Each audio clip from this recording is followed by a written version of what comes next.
తెలంగాణ ప్రజలకు శుభవార్త. 200 యూనిట్లలోపు విద్యుత్ వాడేవారు మార్చి నెల నుంచి కరెంటు బిల్లు కట్టనక్కర్లేదు. మీకు అధికారులు ఇక జీరో బిల్ ఇస్తారు. కాంగ్రెస్ ఇచ్చిన 6 గ్యారంటీలో భాగంగా గృహజ్యోతి పథకం అమలుకు రంగం సిద్ధమైంది. ఇప్పటికే ఈ పథకానికి తెలంగాణ మంత్రివర్గం ఆమోదముద్ర వేసింది. దీంతో ఫిబ్రవరి నెల నుంచే 200 యూనిట్లలోపు వినియోగదారులకు కరెంటును ఉచితంగా అందించేందుకు అధికారులు కసరత్తు చేస్తున్నారు. కేవలం ₹9కే డేటా సైన్స్ యూజింగ్ పైథాన్. ఇప్పుడే brainovision.in లో రిజిస్టర్ అవ్వండి.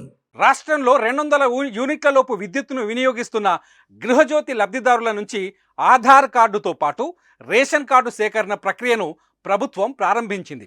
ఈ నెల 15లోగా ఈ ప్రక్రియ పూర్తయ్యే అవకాశం ఉంది.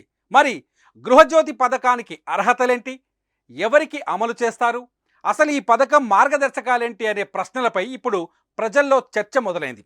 కాంగ్రెస్ అమలు చేస్తున్న గృహజ్యోతి పథకానికి 200 యూనిట్లలోపు వినియోగించే గృహ విద్యుత్ వినియోగదారులు అర్హులు. ఒక కుటుంబంలో ఒక్క కనెక్షన్కే ఈ పథకాన్ని అమలు చేస్తారు.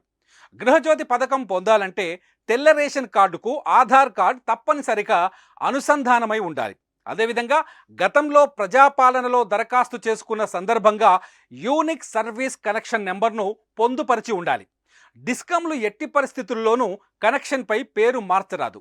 ఏ వినియోగదారుడి పేరు ఉంటుందో అతడి పేరుతోనే బిల్లు జారీ చేస్తారు. అదేవిధంగా 2022-23 ఆర్థిక సంవత్సరంలో మీ ఇంటి విద్యుత్ వినియోగాన్ని పరిగణలోకి తీసుకొని గృహజ్యోతి పథకాన్ని అమలు చేస్తారు. గత సంవత్సరంలో వినియోగించిన విద్యుత్ను లెక్క కట్టి హామీని అమలు చేస్తారు. ఉదాహరణకు మీరు 2023లో 2160 యూనిట్లు వాడి ఉంటే దానికి 10% అదనంగా కలుపుతారు. అప్పుడు వార్షిక వినియోగం 2376 యూనిట్లు అవుతుంది.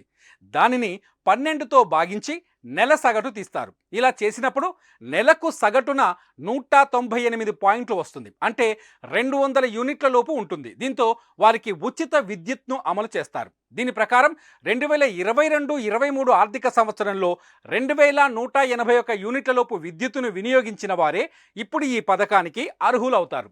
దీనికి తోడు బిల్లు జారీ సమయంలో కూడా వారు ఆ నెలకు 200 లోపు యూనిట్లు విద్యుత్తును వినియోగించి ఉండాలి. ఈ పథకంలో చేరిన తర్వాత బకాయిలు చెల్లించకపోతే గృహజ్యోతిని అమలు చేయరు.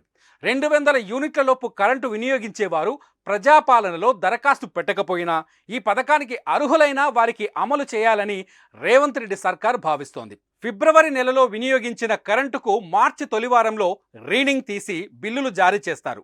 పథకానికి అర్హులైన వారికి జీరో బిల్లు ఇస్తారు. అయితే ఉచిత విద్యుత్ పొందే వినియోగదారులంతా తప్పనిసరిగా బకాయిలన్నీ చెల్లించేయాలి అన్న విషయం గుర్తుపెట్టుకోవాలి. రాష్ట్ర వ్యాప్తంగా తొలి విడతలో 34,59,585 మందికి ఈ పథకాన్ని అమలు చేయనున్నారు.